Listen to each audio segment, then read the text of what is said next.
Lahat na nakikita nyo dyan, akin yan. Joke lang, wala akong ganyang pag-aari pa sa ngayon. Pero mataas ang aking pangarap na magtagumpay.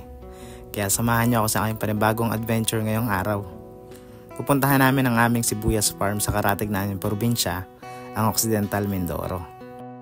Pero bagong lahat, mag-Jollibee muna tayo. Ngayong gabi kasi dito muna kami tutuloy sa aming kaibigan para kinabukasan, maaga kaming aalis. Nasa 2 oras na agad yung biniyahe namin para makapunta dito sa aming kaibigan. At kinamagahan, nasa 5 oras naman kaming babiyahe. Medyo malayo-layo kaya kailangan namin ng sapat na pahinga. Ayan, lumarga na. Mga alas 5 ito ng umaga at babagong sisikat pa lang ang araw. Iba yung saya kapag makakabiyahe ka ng ganito kasama mga kaibigan na kasama mong nangangarap at gustong magtagumpay sa buhay. At napakaganda nga ng tanawin dito sa Occidental Mindoro. Malawak ang kanilang kapatagan at meron din namang bundok, pero nasa bandang ito, nandito kami sa pinakamataas na parte at pababa kami ng Occidental hanggang sa makita namin ang napakalawak na kapatagan na ito. Ito yung satisfying na moment kapag nag-i-stroll ka kasama mga kaibigan. At ayun nga, nagpahinga muna kami dahil napupudpud na yung mga preno namin ng mga motor At ayun, pagkatapos ng ilang minuto, nagpatuloy lang kami sa pagmamaneho.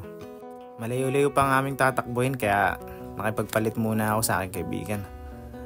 Ako naman na nag-drive ngayon. Marunong naman tayo dahil siyempre pagkala ka, marunong ka magmotor. Ayan, no, napakaganda, napakatuwid na daan.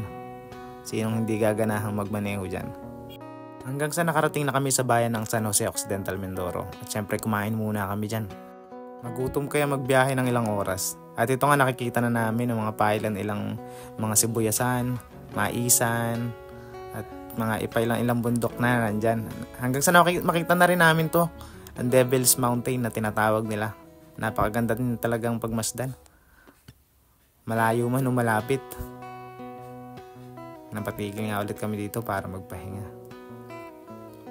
Ayan. Sino ka dyan, idol?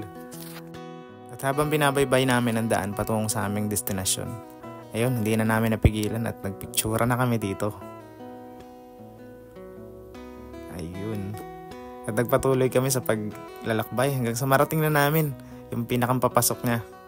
Hanggang sa wakas ay nakarating na kami pagkatapos ng ilang oras. Ayan, lahat ng nakikita nyo yan, hindi amin yan. Bali kami lang talaga yung nag-finance niyan.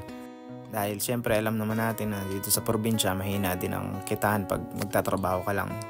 Syempre iba rin yung meron kang mindset na patuloy na magtagumpay at patuloy na iangat ang sarili at magpatuloy sa mga pangarap sa buhay. Dahil ang lahat naman pwede mangarap, pero ilan lang sa atin ang talagang nagsusumikap para maabot ang mga ito. At maswerte nga ako dahil hindi lang ako kundi pati ang mga kaibigan ko ay may parehong mindset na gaya sa akin. Na yung hindi makontento sa kung ano meron kami ngayon at pinipili naming maghanap ng mga pwede pang pagkabuhayan. Pagkatapos ng mga ilang oras sa aming pagbisita ay may mga pakonti-konting banding pero siyempre kailangan na rin natin umuwi. Hapon na. Pero bago ang lahat, mag-side quest muna tayo. Meron tayong pupuntahang Bukal Spring dito. May bukal na, may spring pa. Hindi ko nga in-expect na maganda tong lugar.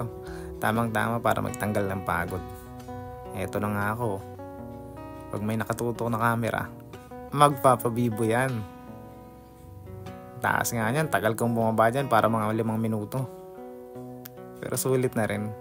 Ayan, tuwan-tuwa nga ako at napatigil ako sa mga batang to. Naalala ko kasi mga kabataan ko pa, parang ganyan din ako. Pero bago ang lahat, tara na, uwi na tayo.